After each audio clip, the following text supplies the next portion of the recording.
Good evening, everybody. And tonight we've got these candidates standing here on why they should be the next regional councillors for the Greater Wellington Regional Council in Upper Hutt.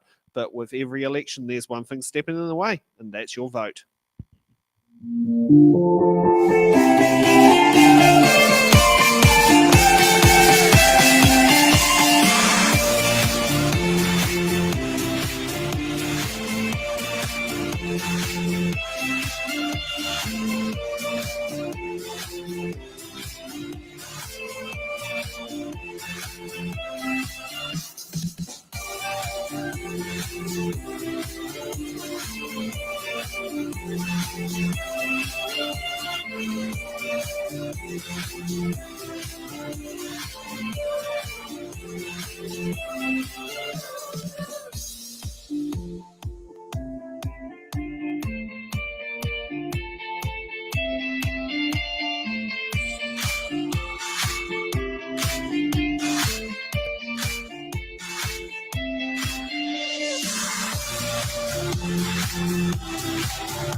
And kia ora.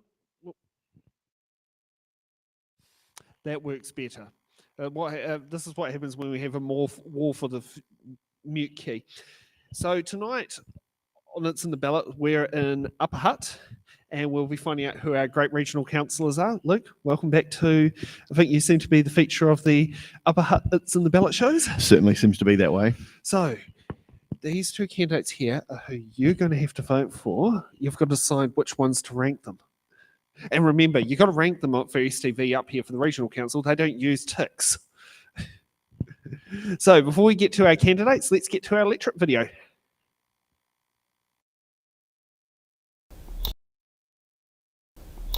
Te awa Kairangi ki utu, Upper Hutt Constituency, Greater Wellington Regional Council. The Upper Hutt constituency of the Greater Wellington Regional Council covers the same boundaries as the City Council boundaries are. From the south, the boundary meets with the Silver Stream River Bridge, heads up over the Awoods Hill and around the Akataura Forest, right up to the top of the Akataura Summit, then heads around behind Kaitoki Regional Park to the summit of the Rimutaka Hill Road, and then runs down the Rimutaka Ranges right through behind the back of Whiteman's Valley and then back up over the hills just near the Silver Stream Sea Museum. Now let's get to the important part, the voting system. Te awa Kairangi ki uta, Upper Hutt constituency, uses the voting system single transferable vote. So when it comes to voting, you'll be ranking your candidates in the number of orders of preference you'd like them to be elected in. Remember, it's not first past the post for the regional council seat, it is STV. You can rank them starting with number 1, number 2 or number 3 as you have 3 candidates standing. You can rank as many candidates as you want or as few as you want. Okay, and I hope you now know where the boundaries are for Upper Hutt. So Let's get first with our incumbent, Ros. Your opening statement first and why you should be re-elected for another term. Pō Māori e, everyone. I rere ana ngā mihi kei te mana whenua o te rohi nei. Hei manaki ki a tātou e hui hui mai nei. Tēnā koutou, tēnā tātou katoa.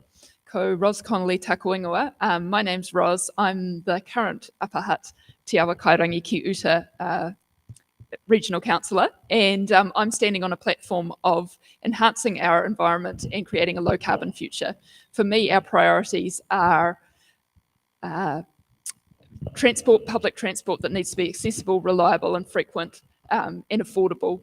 As I say, low carbon future, fighting climate change and improving water quality and biodiversity and flood protection. So those are the three things that I'm going to be focusing on in the next term. And it's awesome to be here. Thank you so much. Not a problem. And it sounds like you might be getting to chair some of the committees since there's a few retirements if successful. I wouldn't want to prejudge anything, but yeah, in particular, I've been quite involved with the Hutt Valley Flood Committee or Flood Protection Committee. So that might be one that I might become chair of should I get re-elected. Yeah, there's a fantastic person called Sandra down in Lower Hutt that might be good for some advice on we found out from our Western Audits in the Ballot show. So, Steve, you're up next on why the Upper Hutt voters should vote. Give you their number ones. Kia ora koutou, ko reima taka te maunga, ko te awa Kairangi te awa, ko Steve Taylor toka ingoa. So I'm Steve Taylor. I'm currently a city councillor for Upper Hutt. I've done 9 years. It's 3 terms as a city councillor. So when I first joined Upper Hutt City Council, this city was in reasonably bad shape. We were one of the worst performing cities in the entire country. Over the last 9 years, we're now one of the best performing cities in the entire country. And I've played my part as part of that. But one thing I really want to do is I want to have our regional council work a lot better with our city councils. So one of the main reasons I'm standing is actually on a platform of collaboration, and I just don't think we're doing that very well at the moment. So I'm putting my name forward to take my skill set and my pragmatism and my experience and put it to use. So I've already done 6 years on the Hutt River Flood Subcommittee previously. I've sat on the Wellington Regional Waste Forum.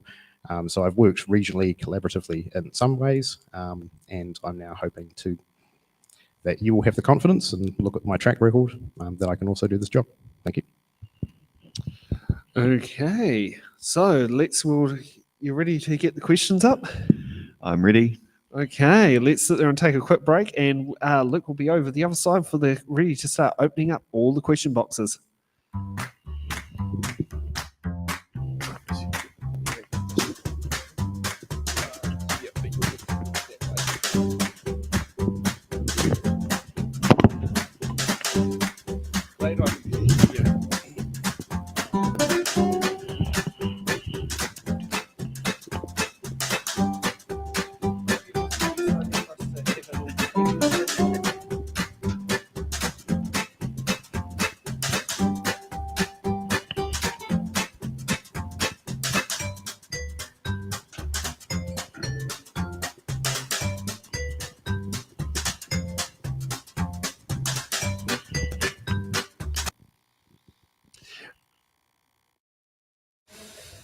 Okay, and welcome back to It's in the Ballot here. So we've now got Luke over at the ballot box table.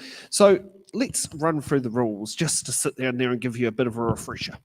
So with It's in the Ballot, we have 28 boxes sitting over there, which have been sealed up with questions in them. And then we've got 2 boxes sealed with what are known as called booby questions, similar to the TV show It's in the Bag with booby prizes. In the show, they used to do rubber duckies and sacks of potatoes. Unfortunately, haven't got a budget to stretch that, but we thought we'll put some political accountability ones in there. So we've got in there 1 dodge the question and 1 defer the question to another candidate. If a candidate receives one of those, they keep that as a get-out-of-jail-free card with the principle behind that they do not use it during the show. So that's the principle behind it. They may use it if they have a difficult question they want to get out of. In the case of defer the question, they won't have much of a choice except to defer it to someone else, unless we've got a couple of ghosts we can sit there and defer them to, or possibly some former candidates from different elections. It's a shame it's only got 3 people standing and 2 here, so it's not much of a picking there. Now, Luke, are all the boxes sealed? It does appear that all the boxes are sealed. Okay, so let's start off with Steve. What box number would you like to pick? 21, please. Number 21.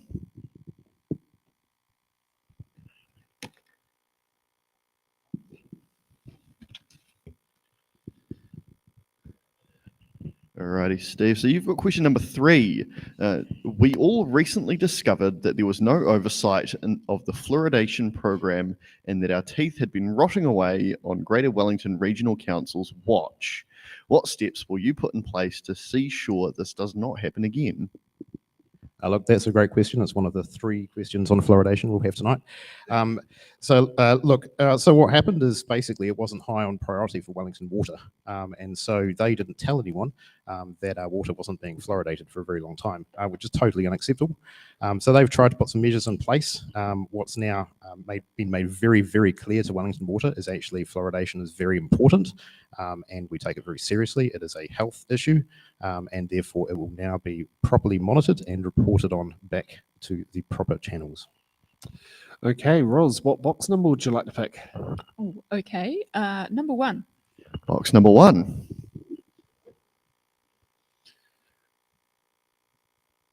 Why'd you go to the effort to put them back into your pocket? Makes them easier. I figure if we go through in numerical order, it will actually be quicker. All If right. they're random, it doesn't make any difference. All right. So we have question number 19. Sorry? So this is question number 19. Should the regional council employ a public relations team? Okay, so I thought this was a little bit of a weird question. If by public relations team you mean a communications team, we already employ a communications team, and indeed every council I'm aware of employs a communications team. So I'm not quite sure where I go with that. Yes, we employ a communications team. The Upper Hutt City Council employs a communications team. Every TA that I'm aware of employs a communications team, because there are certain things such as decisions that the council make that need to be communicated with the general public. As you well know, we've had problems with bus drivers at the moment. There's been a massive shortage of bus drivers, and as a result, buses have been cancelled. Well, that's the kind of information that needs to be communicated with the public. So that's what the communications team does. So yes, I think it's entirely appropriate that we employ a communications team, and we currently do so. Okay, Steve, what box number? 18. Number 18.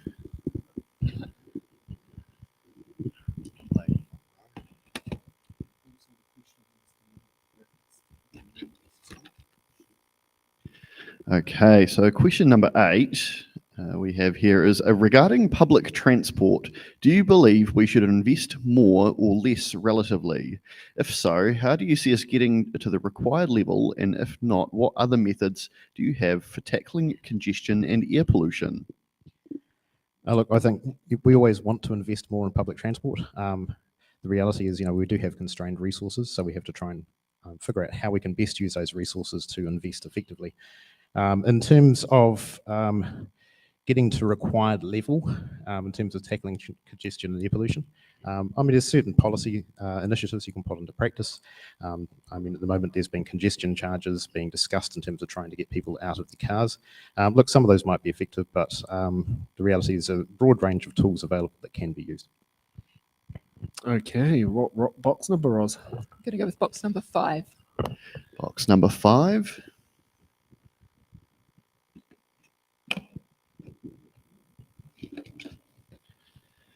Okay, so this is question number 7. Climate change is one of our biggest threats. What will you personally do to role model decarbonisation? So yes, I believe that climate change is the biggest challenge we're facing as a regional council, but also basically as humanity. I think we need to take it much more seriously, and it needs to be at the forefront of our thinking, planning and action. In terms of my personal actions, like most people who are aware of the significance of climate change, I've done my bit to try to cut my emissions. I catch the train into town. I was on a vegetarian diet, but now I would say I'm on a semi-vegetarian diet. Doctor's orders? No, I just, again, looking at the emissions from meat production, I thought that was one way I could cut my emissions back. I try to buy secondhand, like most of my clothes, the shoes that secondhand.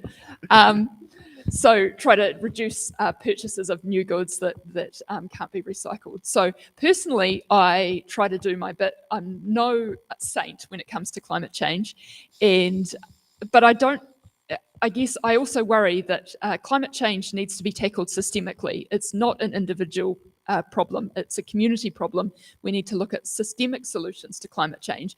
And actually, when we demonize individuals or individual actions, I think something like the top 90% of emissions ever have been produced by something like 100 companies.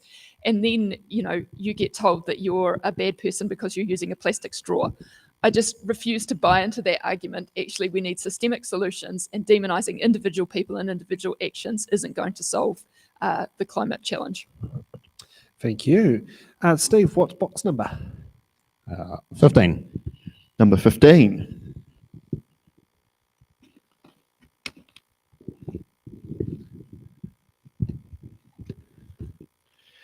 All right, so question number 10 is Greater Wellington Regional Council is reluctant to initiate Resource Management Act enforcement proceedings against other local authorities. For example, Porirua City Council and its management of the wastewater network and the treatment plant. What can councillors do to make the enforcement regime more robust, and will this be more achievable with 3 waters? Look, I think it's very, very important when you are going to enforce RMA, which is one of the responsibilities that a regional council has as regulator, that you actually have to make sure your evidence is correct, and you have to have the everything lined up in terms of before you go to court. So we have had an instance where the regional council did take Upper Hutt City Council and some members of some people who had some houses up Margaret Mahi Drive, which is the end of Catherine Mansell Drive, to court, and they were issued abatement notices on Christmas Eve. That is not very good practice at all, and they were dragged through an environment court process, and the regional council failed to substantiate any of the grounds on which it brought abatement notices, so it absolutely lost an environment court. So in terms of if the regional council is going to take enforcement action, it firstly needs to make sure it is complying with the law, and it actually has an evidence basis to bring a case before environment court in any way, shape or form. In terms of will this be more achievable with 3 waters? Look, I have my doubts. The current form of 3 waters proposal is 4 huge entities, each of which is basically larger than Fonterra. They will have significant resources to defend any litigation that's brought against them. I'm not quite sure that the best structure is there currently to hold them to account, and that's similar criticisms that the Attorney General has. Auditor General. So I think it's going to get more difficult unless they do some tweaks to the current 3 waters proposal. Thank you. Okay, next up, Ros, what box number? Number 9. Box number 9.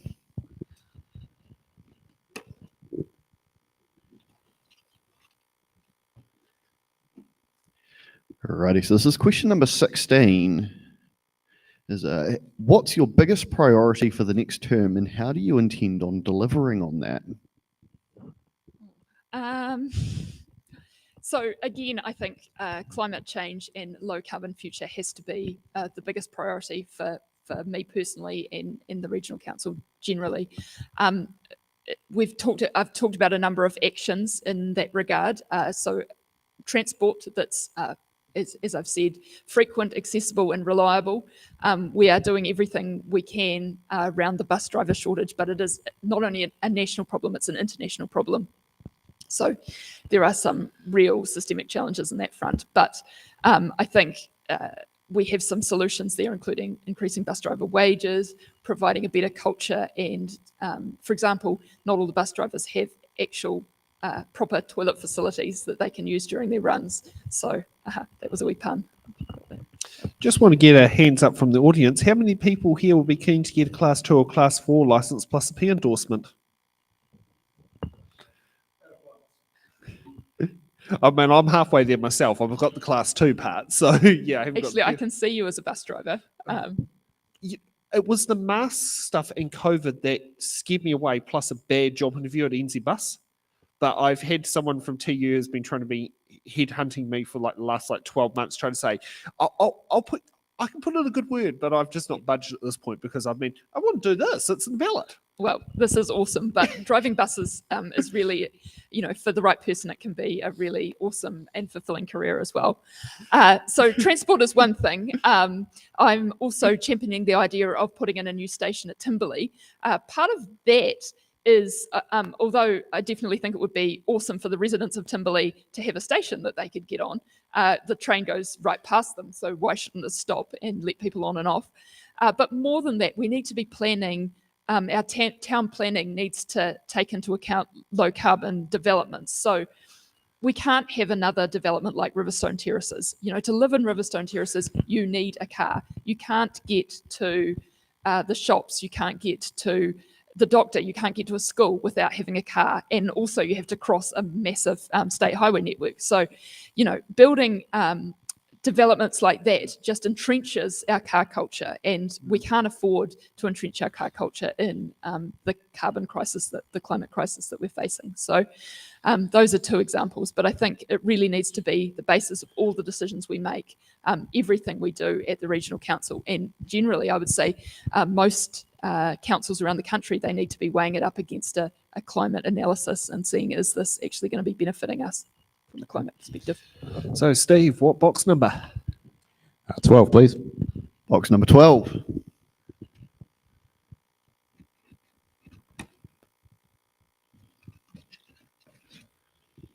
Okay, so we have question number 12. So, Regional Council representatives have been absent from meetings. How will you be active for the community across the Terranium? Well, the best thing I could do is I can look back to my track record over the last 9 years. So as a city councillor for Upper Hutt, I've been heavily involved in the community. An example would be back early in my first term on council, I went and approached members of the local skateboarding community. Much to their shock, they thought they were in trouble. But no, I actually wanted to get their opinion on what they thought of the skateboard park, why they weren't using it as much. And actually found out quite a lot talking to them, that actually there was a number of issues with it, that they thought it was dangerous. They thought it was dangerous for other users, particularly young children who were going between and making it difficult for them to use. So basically engaged with them through an entire process. I taught them how to how they could interact with council. I got them to meet with asset managers, and eventually we now have Maidstone Max skate park playground, which is a winner of 2022 Playground of the Year. So that's the kind of way that I engage with people, and I will tend to do that. So it's an a absolutely awesome facility.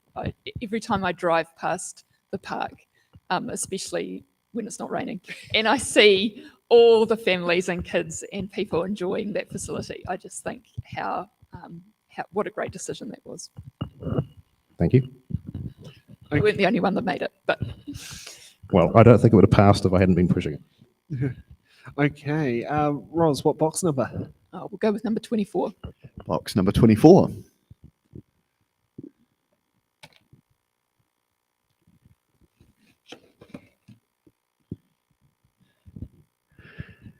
And aren't you lucky you get the dodge of the question?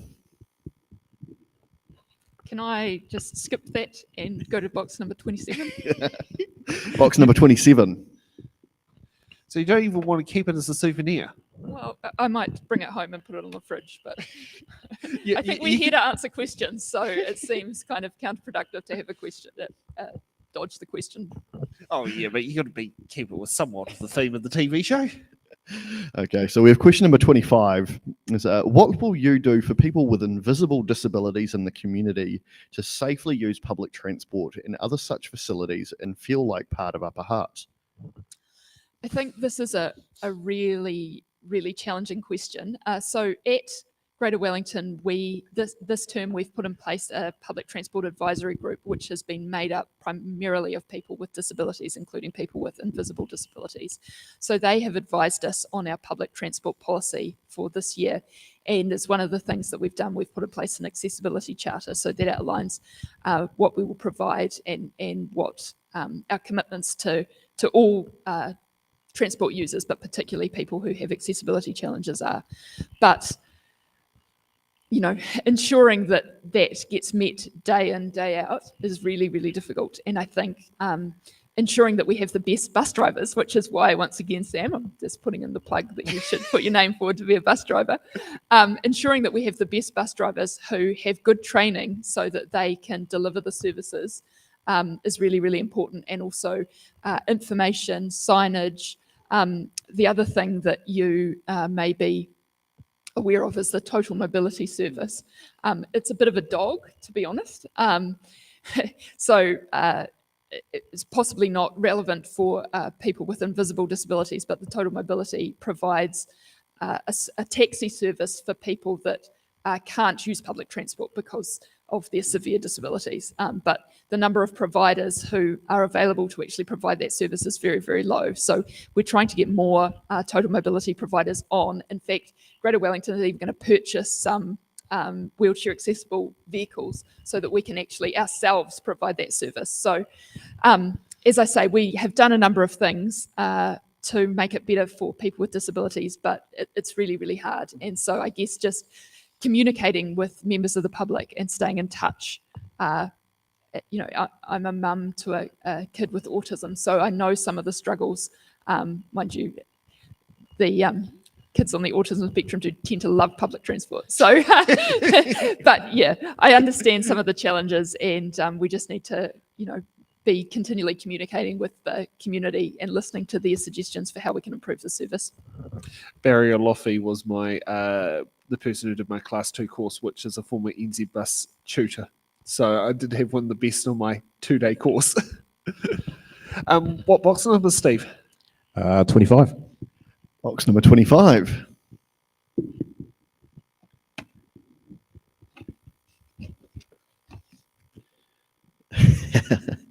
And this one, we have to defer the question to another candidate. Oh, well, I'll take it. Can I take another one? You take another one. 28, please. Box number 28. So has Wayne used his card in the council chambers yet? The dodge the question one that he said he was going to bring in for the office, because he got it for the Upper Hutt mayoralty show, and he said, "Oh, I've got to have this in the council office, so when someone gets a curveball, do you need this get out of jail free card?" I don't think he needs a card to defer the question. Well, he got dodge. All right, Steve. So we have question number 26, which is Upper Hutt has a number of water springs, and would you be open to allowing a water bottling company to take the water? This is very much the issue of the last election. So the situation is that we have Refreshment Place, which used to have a Coca-Cola bottling site many decades ago. Back in 2013, there was a consent issued by the Regional Council to International Springs Limited for the extraction of water for the purpose of water bottling. So that's the basis of where this question comes from. So far, to the best of my knowledge, International Springs Limited has not actually extracted any water at all for water bottling. In fact, the entire site is actually up for lease. And that's no result of what anyone has tried to apply pressure. It's just literally, as far as I know, they haven't actually started bottling any water. And so the Upper Hutt City Council has got a economic development stimulus policy, which is a package that I proposed back in 2013, was introduced in 2014. And during that time, we've provided 2.75 cost ratepayers $2.75 million, but the package is basically incentivizing the private sector to spend money. So far, it's created over 1,000 jobs, 1,038 jobs, and attracted over $110 million of investment. So that's one of the tools that the local council, Upper Hutt City Council, can use to attract, hopefully, somebody else other than water bottling into that site. And fingers crossed, it's a very, very good site. It's top code in terms of earthquake strengthening. That will end up with something which will be magnificent for the city, rather than something which is controversial. Thanks. Ros, what box number? Number 2, Rua. Box number 2.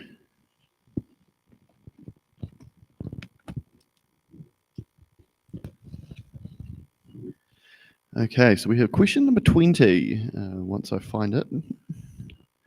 So, do you think climate change should be the number one concern at the ballot box? I've got all the climate change questions. Yes, I will just leave it there. Climate change, most significant issue that humanity is facing right now. Okay, Steve, what box number? 22. Box number 22. I'll probably have fluoride since you keep having climate change. We should swap one time. It's all right. Just I pulled stuff on the mouldy on there. If you do take a look at the mouldy, doesn't quite line up with with the letter, with the numbers. Did- It's what happens when you go copy and pasting half asleep. All right, so we have question number 24. What do you think will be the 3 biggest issues for the Regional Council in the next term?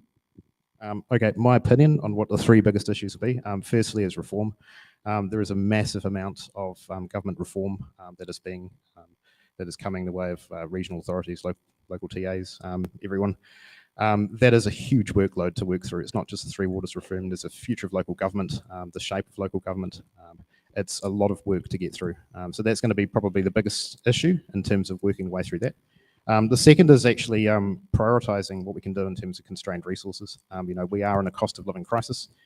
We do have limited resources. We need to be prioritising very, very carefully where we're going to invest the money. And there are some very nice to haves. I'd love to see more money invested in public transport, but the reality is we do have a water crisis at the moment. This coming summer, we are possibly going to be on quite severe water restrictions, particularly if we have the drought that's being forecast. So, we might need to seriously look at bringing forward third storage lake. So we need to actually do some more research into that, irrespective of what the outcome of 3 waters is. We need to begin the conversation. And the third biggest issue will be, of course, climate change. That is an existential threat to humanity, but it is also an exacerbator of a lot of other risks. So if you look at a lot of the conflicts, the geopolitical conflicts situations that are happening, climate change is a contributor in those in some ways. So, for example, the war in Ukraine currently, which is now potentially, for the first time in many, many years, we're talking about the potential of nuclear weapons being used. There is also the effect that will have in terms of potash supply. Russia and Belarus are 2 of the biggest suppliers of potash, which is a key ingredient in fertilizer. That will have a flow-on effect in terms of food. So you can potentially look at global famine for many countries coming out of that. Then there's the water situation in Crimea. Obviously, one of Russia's objectives was to restore water to Crimea. So essentially, you have a climate change component already as part of that conflict. And then closer to home, we've got the geopolitical conflict around China and Taiwan. So look, there's climate change is very, very serious. It affects in many, many different ways. And it's not just in terms of trying to reduce the likelihood or the impact of climate change, but we need to look at the mitigations, how we can best achieve the best value for money in terms of the money and scarce resources we've got, and how we can best prepare for it. Thanks. Okay. And one thing I've noticed is every show we've not had a climate change denier on. It's in the ballot so far. So it's very interesting how in New Zealand our candidates, all mention climate change. Well, most of them. I've seen a couple of flyers denying it, but that's a different story. That they were too scared to appear on the show. Roz, what box number? Number 6. Box number 6.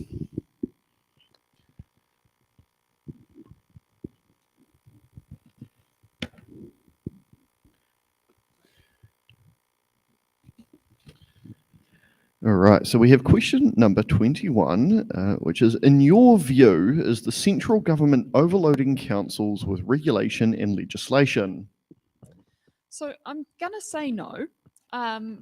That's not to say that I'm happy about the situation.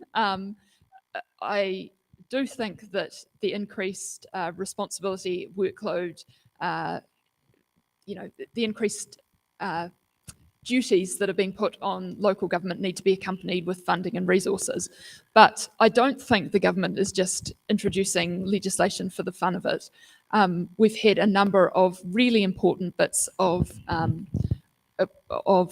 legislation and regulation come through the pipeline that I believe are being done for the right reasons to mostly improve the environment, fresh water, urban development. These are biodiversity. These are really, really, really important challenges, and I think it's really useful to have direction from central government. But at the same time, the freshwater one is one example where we need farm advisors to be able to help farmers write farm plans, and there just aren't farm advisors at the moment.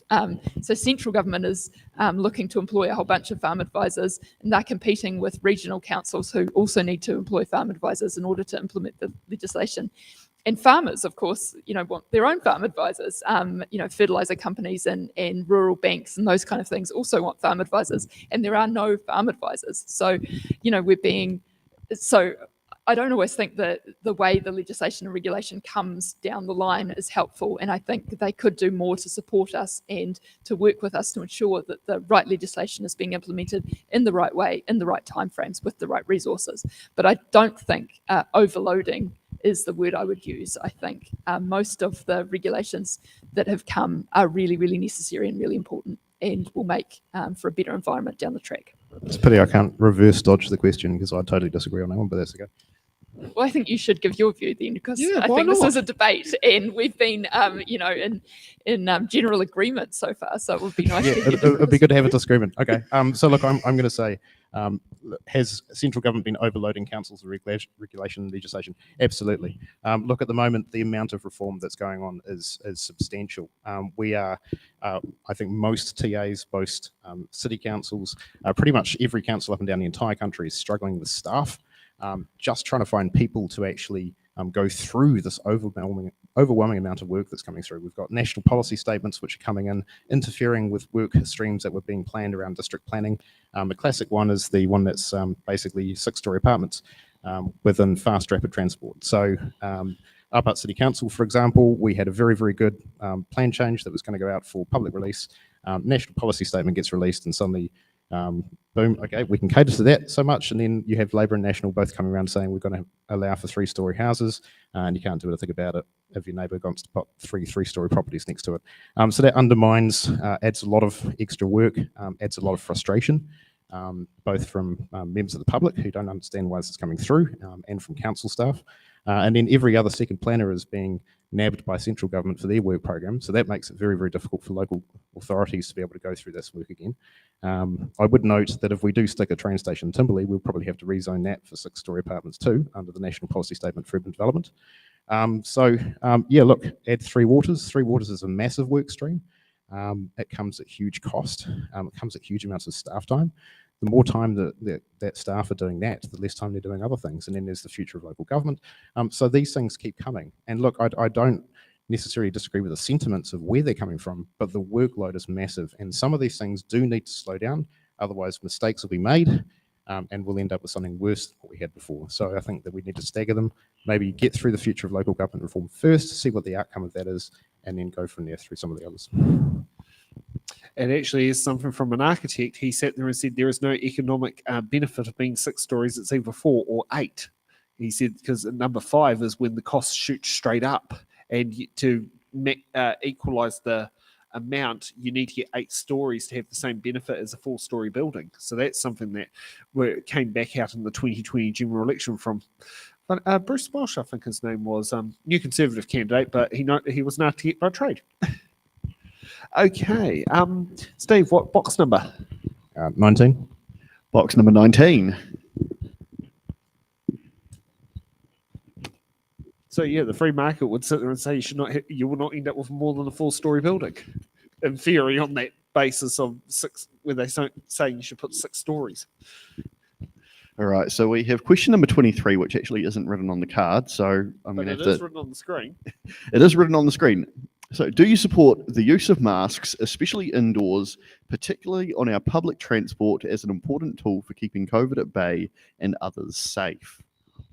Yeah, I mean, the government has gone through and put basically through the COVID response, they've gone through an evidential basis and said, look, this is best practice and this is what we want you to do, or even said you have to do it. So look, complying with the law and following that. And even now, when in many cases you don't need masks anymore, many people are still using them out of personal choice. So I have no issue with it. Okay, Ros, what box number?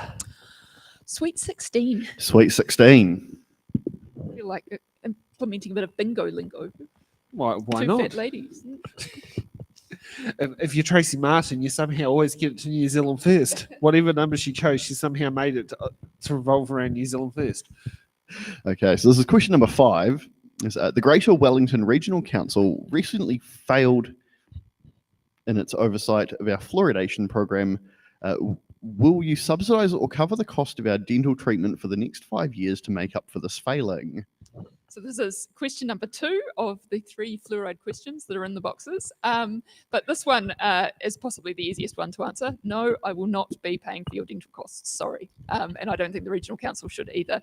I mean, the reality is whether you get cavities or not is due to a whole bunch of risk factors and also protective factors. So do you eat sweet things? Do you eat lollies? Do you eat chewy lollies that get stuck in your teeth? Do you eat chewy lollies, Sam? I feel like you might. No, I tend to like the sour ones myself, but at the moment, my worst addiction is raspberry V's. I was going to say fizzy drinks are another thing. They don't even need to be sweet fizzy drinks. Just fizzy drinks, by the nature of being fizzy, means they're acidic, and acidic drinks are not good for your teeth. So there are all these things that we do in our daily life that contribute to whether we get cavities. Then there are some other things that are protective, and fluoride has been proven to be one of those things. So it all contributes over a lifetime to your risk of getting cavities or not. And I don't say that to defend what's happened at Wellington Water. It has been completely unacceptable that that they failed to fluoridate the water and failed to tell anyone that they failed to fluoridate the water. But since the information came out, you've been able to brush your teeth with extra highly fluoridated toothpaste, take some fluoride tablets if you want. No, they are not recommended in most instances. You can look after your teeth by drinking fresh water instead of fizzy drinks, cutting back on the sweets. These things are going to do more ultimately to protect your teeth from cavities. But as I said, that does not excuse Wellington Water. It's been a complete debacle, and I think it highlighted some of the shortcomings of what's happening at Wellington Water. Very, very, very concerning. But pleased to note that I think the tests of the fluoridation facility have been successful, and either we are refluoridating or we're about to be refluoridating. So that's the good news. Pity you're not running for DHB. Living in a city of caffeine addicts seems to put a damper on that question, doesn't it? Okay, Steve, what box number? 23, please. Box number 23. Yes, and I've just exposed one of my addictions thanks to the last level 4 lockdown on tonight's show. I'm also the addict. Yeah, and that was just simply, it was the 14-hour days. And so it's on and off, it's that go-to one now. And raspberries just, that's something to do with me.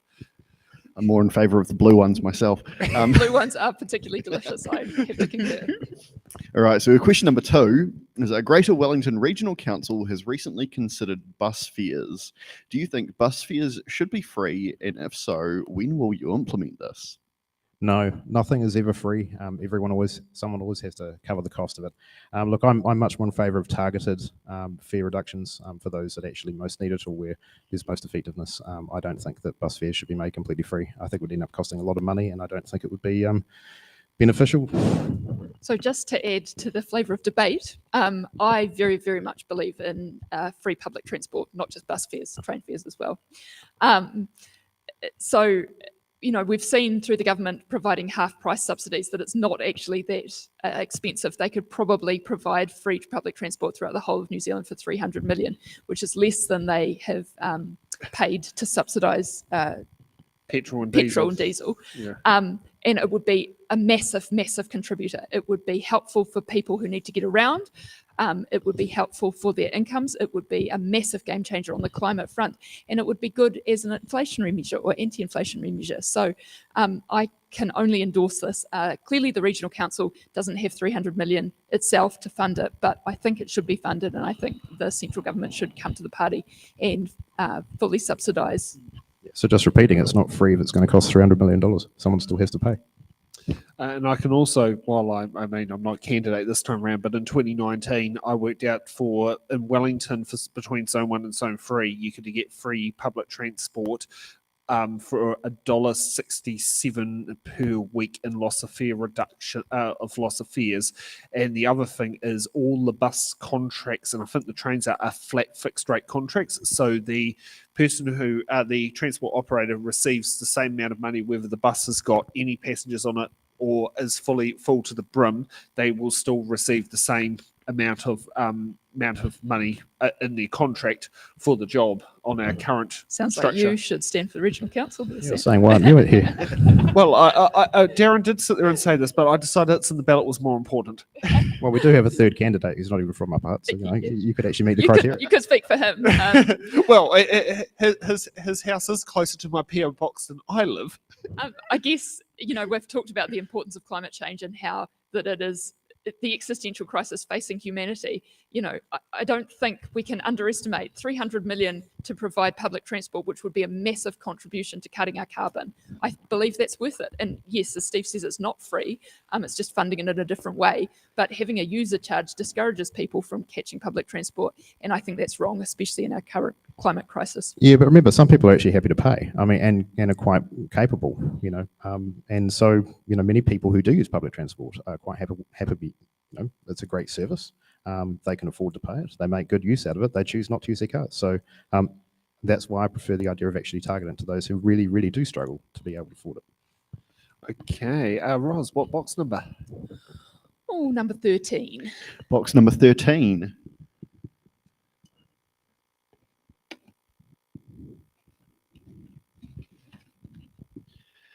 Okay, and we have question number 13 as well.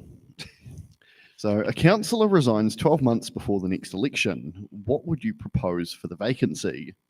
So I think my answer to this question is it depends. So the way Regional Council is currently structured, there are 3 constituencies, of which Upper Hutt is one, but Kapiti and the Wairarapa are the 2 others, which only have 1 Regional Councillor around the council table.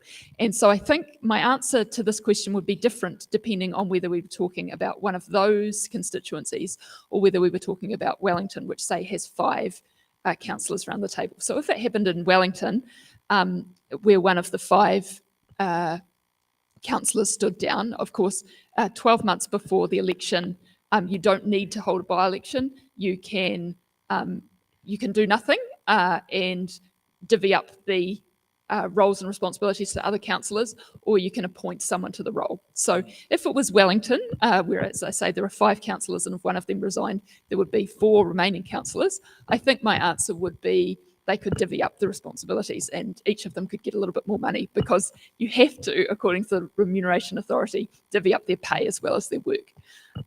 So that would be what I would propose in Wellington. In Upper Hutt or Kapiti or the Wairarapa, I would suggest appointing someone to the role, and I suggest the next highest polling candidate who stood at the election would be the most suitable person to put forward. But, again, it's really hard to say without knowing the exact situation. Well, but Malcolm Sparrow, because this is based on Malcolm Sparrow's resignation, who delayed his resignation by 1 week to get around that. And from what I've heard, there were plans to try and get Peter Gilbert to stand.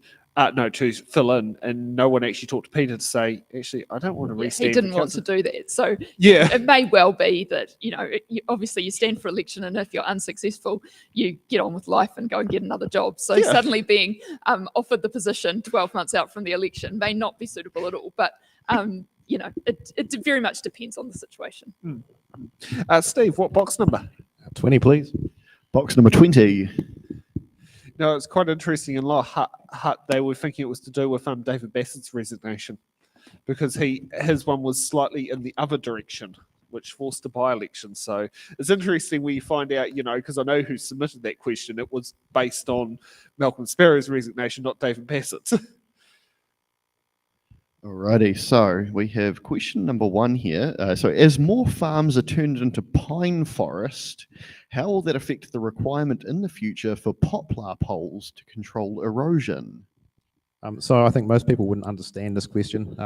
Poplar poles are basically used for preventing erosion. So they're used alongside willows for holding banks together. They're very good in high, steep soils. So I had to go and double check this. I thought I might know, but I then had to go and make sure I got it right. Plus, it was interestingly worded. So essentially, what I'm thinking that this question is trying to get at is that as more farms, which do actually use poplar poles alongside willows as part of their soil erosion mitigation and protecting their stop banks and steep banks, if they are converted to pine, then are the poplars still going to be used? And I would say, well, one would hope that there isn't going to be pine harvesting right next to waterways, that actually poplars should still be used for holding those steep banks together. And plus, I think there's a carbon benefit from it too. So if the motivation of farms converting to pine is for carbon credits, well, the poplars can actually be used in that way. Just further to that, the National Policy Statement for Plantation Forestry, which is one of those burdensome bits of regulation legislation that the government made us implement, has setbacks for forestry next to freshwater bodies, so rivers, lakes, wetlands, those kind of things. So you can't plant your pine forest right up to the water's edge. So you probably still need poplars to control erosion at the edge of the river. But of course, forested areas are a lot better in terms of sedimentation control than non-forested areas. So overall, the area that's planted in forest will produce less sediment into the river. So that is one benefit. Of course, there are a whole bunch of disbenefits that come from pine forests as well. Okay. It's a fascinating question. I was like, what planet was that person on? Yeah, I thought this was somebody who had a really interesting vested interest in it. And I was like, this is interesting because, how will that affect the requirement for future poplar poles? Well, the requirement's still going to be there because with the National Policy Statement. Are Originally, they selling poplar poles? I don't know. It was they originally have a targeted market? for the Poruatawa constituency race. So that's where it first popped up. Right. And that was sometimes we have to recycle questions. And well, we decided every regional council show since then should have it in there because it's a good regional council question. Yeah, well, I'm quite glad to get a question over poplar poles rather than potholes, which is the talk of the town at the moment and pretty much the whole of New Zealand. So here we go. Yeah. We could always pop poplar poles and pop. No, I'm not. So, Ros, what box number? Is it number 10? Box number 10 is available.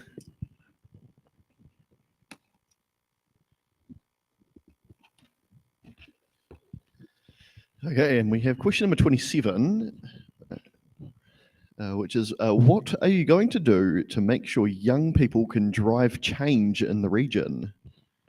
Vote for the younger candidate.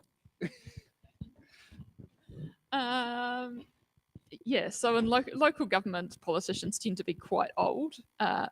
Me and Steve, even though we're both arguably middle-aged now, I'm still a young elected member. we are young in local government, the world of local government. That's why I get involved, because it makes me feel youthful when I go to local government things. It's hard to get any people engaged in local government, to be honest, let alone young people. Though, we've seen some issues such as climate change, which have been driven by young people, the school strike for climate change being, a clear example. So they are engaged. We just need to utilise that, and we clearly haven't been very good at that. Some of that is not our fault. We have legislative processes around engagement and consultation, for example, which just are not fit for purpose. They're not engaging. They don't get people excited about what we're doing. They're boring, they're cumbersome, they're process driven. So I think looking at some of them would be good. I don't know. We've talked about the idea of having a youth forum for the regional council. That might be a way to get a couple of people involved. But I think just working with the activists that there are out there and engaging them is probably the best way forward on this one. Not just activists, though. The reality is, when I first joined local government in 2013, there was 6% who were aged 40 or under, because apparently that was young, even though when I went to my kids' high school, they said, who's grandpa? There were more people in local government called John than there were people aged 40 or under. That's how Wasn't there I guess, also, strange it was. along with in 2019, prior to the 2019 election, there were more Johns than females on council as well? Pretty much. Yeah. And even now, I've been the youngest risk and assurance chair in the entire country, and a quarter of the risk insurance chairs is called John. No offence to John William, used to be a fantastic deputy mayor. if you're watching. But I think one of the great things that we're seeing now at the moment is youth participation, young people participation in local government. And it's happening without civics education. I think civics education would be helpful. But you look at the number of young elected members, for example, that are running for mayor, Moko up in the far north, I'm going to shout out to you, along with quite a few others. There is a huge change happening. Part of that you can see with the schools climate, but actually it's about engaging and involving young people. The reality is that many young people, one, found local government boring, which is totally fair enough, because potholes are quite fascinating. The second thing is that actually they wanted to be heard and they felt that their views are being dismissed. And so why bother participating in a process where actually nobody listens to you anyway? So I think changing those two things is quite important. So despite how I look, I am actually under the age of 30 for another week and a half. But even then, I haven't considered myself a young person for a few years. Like I said, join local government. You'll be young for another decade. Okay, we're going to take a break now, and then after the break, we'll come back for hard-hitting questions. We're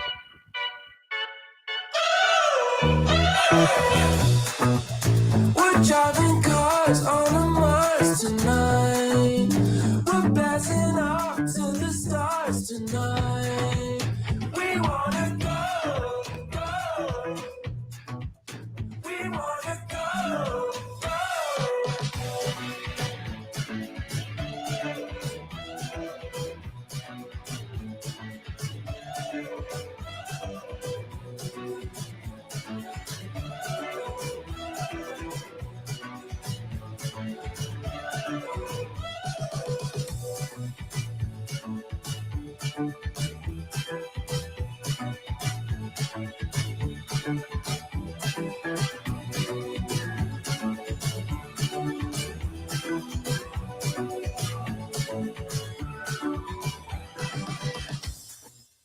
We're driving cars on a Mars tonight.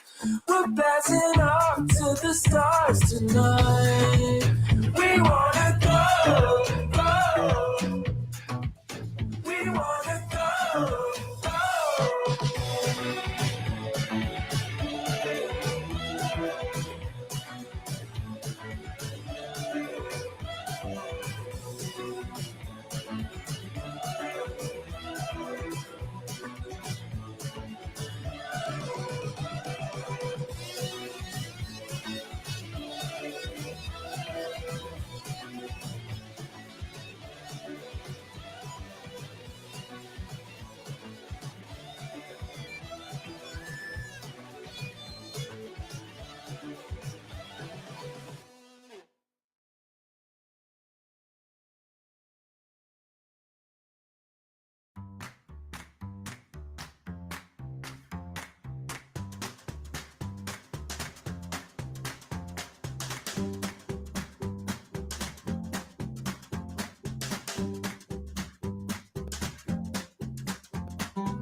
Just recommended massively reducing the fares on off-peak and even providing free transport for weekends for kids.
Okay, and welcome back to It's in the Ballot. So now let's get ready for hard-hitting questions.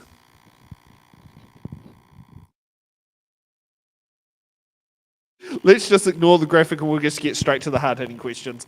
Okay, so hard-hitting questions are the questions that we have. We get all candidates to answer.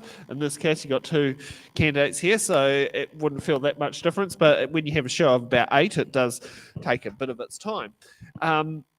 So hard-hitting question number 1. Let's get the graphic up on the screen.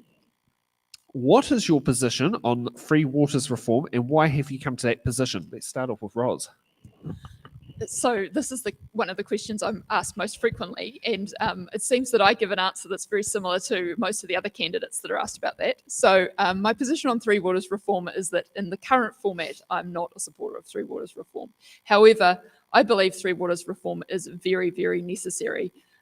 We're talking about over $120 billion that is required to fix up our Three Waters infrastructure over the next 30 years, and that money just is not available through ratepayers. So we need to come up with some different solutions to solve this problem. So I think reform of Three Waters is absolutely necessary. I just have a few issues with what's being proposed, and particularly the size and scale of the entities that are being proposed.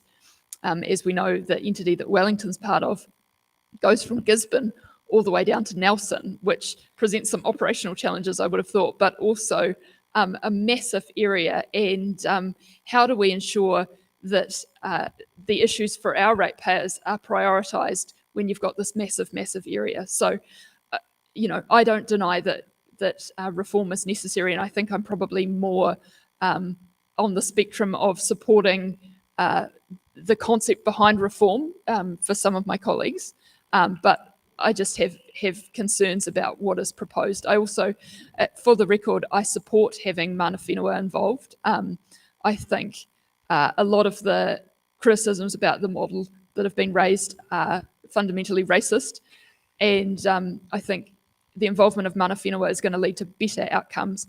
But I don't think mana whenua are particularly excited by the proposed scale of the boundaries, because obviously all the iwi aren't going to be able to be represented either. So they have similar challenges to local government. So the areas are just too big. I don't know how we're going to prioritise Wellington issues in amongst this massive, massive entity. Okay, Steve. You look, I've got a lot of concerns as well about Three Waters reform. Look, I think having a water regulator is long overdue, and that is an absolute win. However, the current proposed model in its current form, I don't think is going to achieve the desired results, and I've got a lot of concerns, particularly how we actually would hold these huge super entities to account. They're not crown entities. The councils won't be shareholders. How would you actually interact with these agencies? We have enough problems in terms of holding Wellington Water to account. How would that work on a company which would be larger than Fonterra with essentially no direct line of accountability? So look, the current format I don't like. I really dissatisfied over the way that assets would essentially be taken out of the hands of the councils in one format in terms of control, but still on the books. In other ways, the amount of money that's been offered as compensation, which has been called a bribe, and I think it's a relatively accurate term, is really insufficient compared to the actual value of the assets. And a lot of the councils are actually borrowing against those assets. So it will affect debt ceilings, which is quite low in local government anyway, normally about 280%. So there's huge implications of this reform. For a city like Upper Hutt, for example, a lot of our water assets are actually in really good condition. We're a relatively new city, so we don't have some of the problems that even our neighbours have. In these huge entities which run, the entire length, nearly of half the length of North Island into the top of the South Island, Upper Hutt City would be a very low priority when things go wrong. And we're a low priority now when Wellington Water has faults. So you have water leaks happening right now, and they're not a priority for being fixed because there are far more critical fixed issues that need to be done elsewhere. So I think I can see it getting worse. The other thing I have a problem with is, yes, we've got the funding issue. I think it's more like $180 billion over 30 years. It's an absolute massive, huge infrastructure deficit that we're facing. It's still going to have the same problem of how is this going to be paid for. who's going to pay for it? There have to be other ways that need to be looked into. The Scottish water model, which has been used as a basis for this, assumes a lot of efficiencies will be done, but actually looking at the geography of Scotland and where the population is dispersed, they could get those efficiencies, whereas it's not quite the same when you look at kind of Gisborne down to Nelson. So look, I've got big concerns, and I don't like where it's currently sitting. Thank you very much for that, Steve. So the next question that we have for hard-hitting questions is one that's being thrown around a lot. Could you please share your thoughts on COVID-19 vaccination and whether you have any affiliation with Voices for Freedom, the Freedom Rights Coalition, or any other organisation involved in the occupation of Parliament earlier this year? And so we'll start off with you, Steve. I'm triple vaccinated, so I've had both my shots and my booster. I'm in favour of the COVID-19 vaccination. I have absolutely no affiliation with any of those groups, and the only group that you could say I have any involvement was with police, and that I used to be a volunteer with Community Patrol, and I'm studying a Master of International Security and Counter-Terrorism, so therefore I know a lot of people who were deployed in the protests. Okay, Rose. I love COVID-19 vaccinations. I've had 3 myself, and I would love to have more if the government would fund me and let me have them. Get vaccinated as often as you can for everything. So definitely pro-vaccination. Don't have any time for any of those organisations. Wasn't involved in the occupation of Parliament. In fact, I worked with Teresa Olsen, who was the Wellingtonian of the Year, and from Kokiri Marae, to ensure that the Delta Buster was in locations in Upper Hutt so that we could get Upper Huttans vaccinated. So no time for those people and their selfish, misinformed positions. I do remember seeing those pictures sharing about the buses going around for the vaccinations. Yeah. Okay, so hard-hitting question number 3. With the recent improvements in technology, high-speed rail travel of 160 kilometres an hour can be achieved on the narrow gauge railway, which is what we use in New Zealand, which is 3'6" or 1,067 millimetres for the metric version. Would you advocate for high-speed train travel between Wellington and Marston, which would reduce journey times to 90 minutes between the two centres? And would you include stations like Maymulm, Featherston, Woodside and Carterton being retained in the timetable? Let's start off with Roz. So one of the advantages of having been on the Regional Council is that I have met a whole bunch of train enthusiasts, and I consulted with one of them on the statements put forward in this question.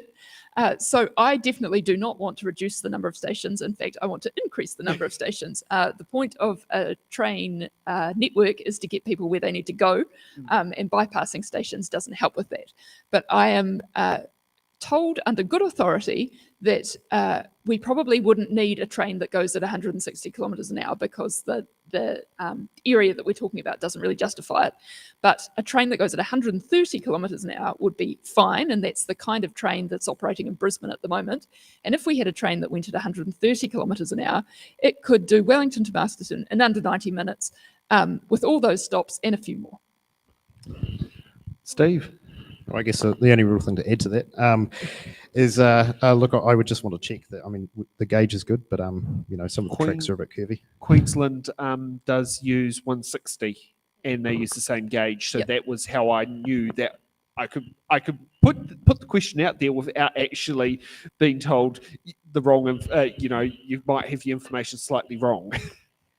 Yeah, I mean, look, if the gauge is capable of going faster, then by all means, let's bring on faster trains. But let's also make sure that the actual track and the gradients and the number of curbs are actually capable of doing that before we derail a train. And we're certainly not going to reintroduce fell incline. Yes, it's a tourist attraction. No, kidding. Yeah, it's definitely quite steep there. Now, we've had 2 questions that have been submitted from an audience member here. So, the question goes, given the burdening growth in population, housing demand and consumption in industry in the Hutt Valley and Wellington City, and given the inevitable association increase in water demand this growth will cause, and noting the importance of the Hutt River to the Hutt Valley identity and its importance as a public recreational amenity, there is still pretty good condition as a free-flowing freshwater ecosystem, and recognising that natural water is a finite natural resource, what do the candidates think that should be done to best secure the certainty of the water supply to service this growth in the future? Want to go, Steve? Yeah, look, I mean, probably the most obvious one would be looking at bringing forward the third water storage lake. That I think is going to become fundamentally critical going forward. I mean, there has been a lot of work done in terms of new developments potentially having their own water storage facility, although for some of the new intensive developments that might not be capable, and in reality that's probably not going to really meet the potential demand. So a third water storage lake is probably the best way forward. Ros? Probably no surprise, but I'm going to focus on demand management. In Wellington, we use 260 litres of water per person per day, which is a massive amount. Now, that does include the leaks, which are estimated to be somewhere between 20 and 30% of that figure. But still, when we look around the world, we see our water usage is just out of control. If we look to our friends in Australia, they use 179 litres of water per person per day, and in the UK, they use 142 litres of water per person per day. So we need to start cutting back on our water. We've just got an addiction to water. We need to stop it. We need to stop wasting it. We need to stop wasting potable water. So I would focus primarily on demand management. I think inevitably we are going to require a third water storage lake, and so I definitely support doing work on that now. But I think people also misunderstand the water storage lakes. So most of our water does not come from the water storage lakes. It comes from the river. It comes from Te Awa Kairangi. It comes from the Orongorongas, and it comes from the aquifer. And what happens is when we get to summer, Wellington Water has to change the amount of water that comes from those three sources to ensure that the flows in those rivers are being met. And when they can't do that, they start cutting the water supplies off and relying on the ones that are still meeting the water flow requirements. And when they can't meet that, then they subsidise or add in a bit of water from the storage lakes. But the reality is, if we ran our water supply on the storage lakes alone, we'd only have a matter of days of water supply. So the storage lakes are only part of the solution in terms of contributing to the overall water. Now, a third storage lake obviously would help us in times of drought and high demand, but we primarily need to start cutting the amount of water we use. Okay. And the second one that was asked to be read, Central Government has recently, 2020, established a requirement upon the chief executives of government departments / ministries to complete triennial, once every 3 years, a long-term insight briefing to be laid before Parliament for an open debate. A uniquely new feature of this process is preparing such a briefing that the chief executive must do so independently of ministers, must be undertaken in public consultation, and must take into account feedback from the consultation when finalising it. Would the candidates support a suitable reword version of this new futures focused requirement to be made the responsibility of the Regional Council Chief Executive, independent of the councillors, for the release into the public arena 6 months prior to the Regional Council election? And also, guess, if not, why not? If that's the answer you've given. However, I'd also go as far as, if yes, also why? Ros? So I think the idea behind this requirement was that we have issues that extend beyond a 3-year government cycle. So it's to get government departments and teams operationally working on issues over the longer term that won't be disrupted due to a change of government in 3 years. So I think the idea is good, and there are some elements that probably could be co-opted for local government. I would add, though, that I think our long-term planning process in local government means that we already are kind of ahead of the game in this regard. Our long-term planning process requires us to think out, 30, 40, 50 years. So we already do a bit of thinking, certainly in terms of our assets, around the long-term requirements.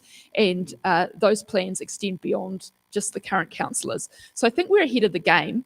But that doesn't mean to say some strategic thinking on issues that are coming up wouldn't also be helpful. Though I have looked at a few of the insight documents that have been released, and they were kind of quite one issue specific rather than looking at more generic kind of trends and opportunities that might be coming. So I think we could do it. We could probably include it as part of our long-term planning process. Not just looking at assets, but looking at trends and opportunities that were coming as part of, the way the world was heading over the next 30 years. And I think that would be useful, but probably, I don't know whether it would require a specific implementation all of its own, or whether it could be part of the long-term planning process. Steve. See, look, I certainly think there's a lot of merit in this type of concept. The idea of futures thinking and actually preparing for a lot longer time frame into the future, I think would be marvelously beneficial.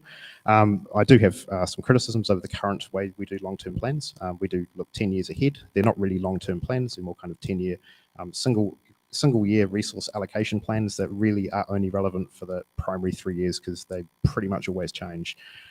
So in terms of that long-term thinking, we do have to do infrastructure strategies, financial strategies. Those are legislative requirements. But one of the problems around legislation is it makes the ability to do strategy quite difficult. It gets in the way of good strategy, good decision making, and the potential to look ahead to, what the options are really going forward. So look, I think this has some merit and could be explored further. I would love for there to be more foresight in terms of much longer timeframes looking forward, because I do think in New Zealand we focus far too much on the past or reactively rather than preemptively. A classic would be, I think in New Zealand we're very good at responding to disasters. I think we do disaster response fantastically, but we don't do disaster risk reduction very well. We very much pick up the pieces afterwards rather than try and mitigate potential future disasters. And that's the idea. If we changed our thinking and invested differently and go, well, actually, get a lot of return if we invest. For every dollar we can invest, I think the return is about $6 just in disaster risk reduction. So that type of thinking might change the way that we look at our current planning and the current way we invest. And so tying it back into that type of thing, having the longer foresight being done in that way, I think would be quite useful. Thank you. Anything you would like to get from your candidates? Nothing more from me. Okay, so let's get on for closing statements. Steve, you can start off first. Why should the Upper Hutt people put you as their number one preference vote? Well, look, I might work backwards because actually, you've heard a lot about the candidates and the way we respond, but actually, do you actually know us? So a bit about who I actually am. So my background, I was actually a musician. I performed in the New Zealand Symphony Orchestra playing double bass for 15 years. I took very early retirement to take care of my eldest son. He's got a brain tumor, put family first. I did have a bridal shop, retail shop in Upper Main Street, so I've been a retailer, and now I do a ridiculous amount of study. And I've been a city councillor for 9 years. So look, I have a diverse set of life experiences that I can bring to the table. I'm very well in tune with the situation Upper Hutt. I would love to be an ambassador for Upper Hutt in the Regional Council, and I really, really want to see our council, our Regional Council, working with our local councils rather than fighting each other through nonsensical litigation in court. I think we would achieve much better environmental outcomes if we actually work together rather than fight each other in court. So look, a vote for me, number one, is a vote for Upper Hutt to work very, very closely in Greater Wellington Regional Council to bring our region forward. Okay, Roz. Oh, summing up this evening, I hope you've enjoyed it. And I think, in a way, Upper Hutt is really, really lucky. We have two candidates, if I do say so myself, myself and Steve, who are both incredibly experienced and incredibly competent. So I think whoever you end up getting, it will be really beneficial to Upper Hutt. And but also the choices between us, I think, tonight have been made clear that I believe that climate change has to be at the fore of our thinking, and it's too late to say, we'll deal with that in another year or another decade. We need to deal with it now. And so things like town planning that takes into account how people are going to get to work need to be considered, not more than considered, they need to be actioned now.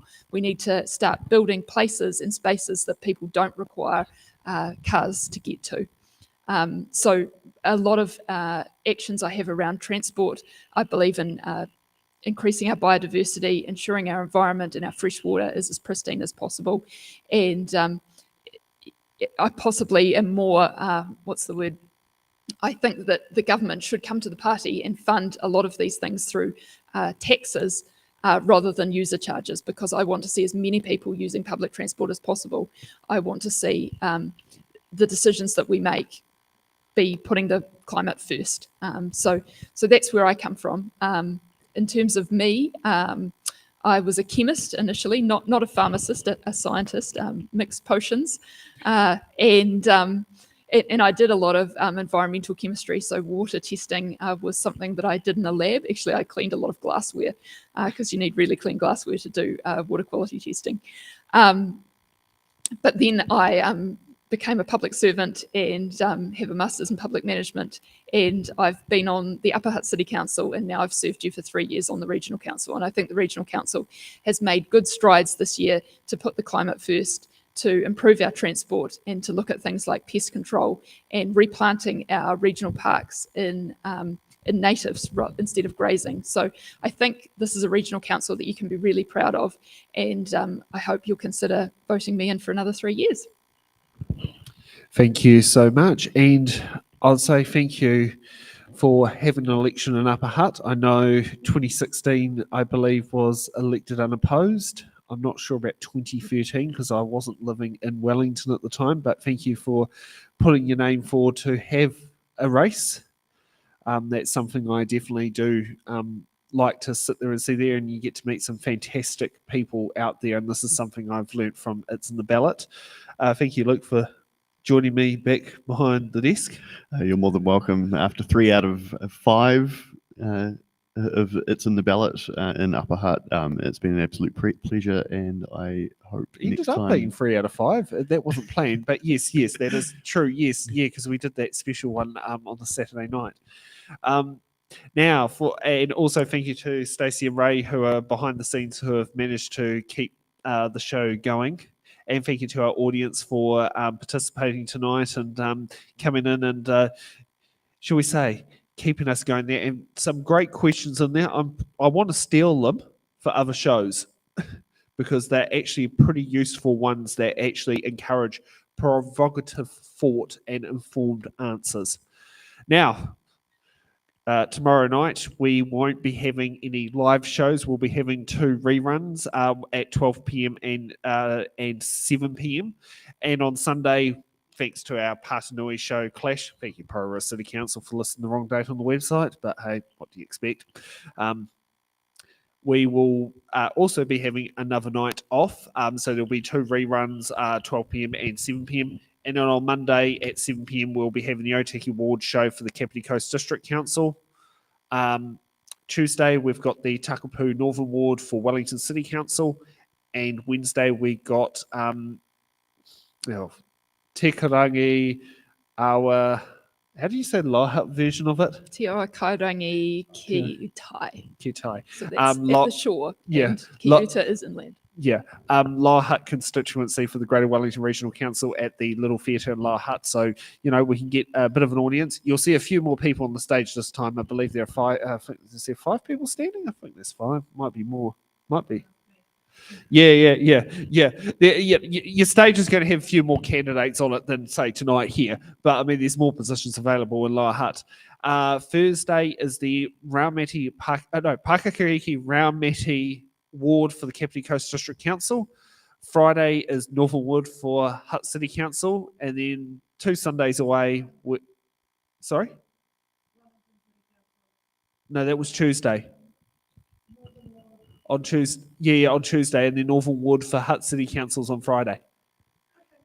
Yeah, that's all good. And then we've finally got the Patanui Ward 2 Sundays away at the Patanui School. So, got a few events going on, but it does feel like the drips and drabs. And most importantly, don't forget to vote. You will have your voting paper maybe kicking around at home, and if you don't fill it out and get it in the post, it might suffer a fate by being forgotten or being neglected or being tossed in the rubbish bin. So don't let that happen. Fill out your voting paper and make sure you have a say in who runs your city. And also, if your voting paper's saturated wet with all the wet weather we've been having, then get a new one in, because it's important to have your say in democracy. And also, Upper Hutt, where's the special voting place? You guys probably know better than we do. I believe the library or the city council, which is currently in the Harpai Centre, to cast a special vote. Yep. So for those who haven't received their voting papers and don't leave it to the last minute, now I'm not sure what happened in Upper Hutt last election, but in Wellington, Manor Street was simply filled on election day with people trying to rush to vote. That they even had to let people in after 12 p.m. who were there before 12 p.m. to actually vote. So don't leave it to the last minute and don't end up being like those people in Manor Street in 2019 trying to vote because they just waited for the post that never came with their voting papers. So, well, If you haven't got your voting paper by now, there's been a problem. So go ring the Electoral Commission or go cast a special vote at the Harpai Club. Which is quite interesting because our voting papers at my flat arrived yesterday, so that was a bit weird. We'll see all our audience members here back at 7 p.m. on Monday, and you can enjoy some of our previous episodes this weekend. I think you'll have a bit of them, and I think we're going to be replaying the Upper Hutt at Large ones as well. So, and they were some very entertaining episodes, so it's definitely worth watching those. So yeah, we'll see everyone back here at Monday at 7 p.m. Have a good evening. Ka kite.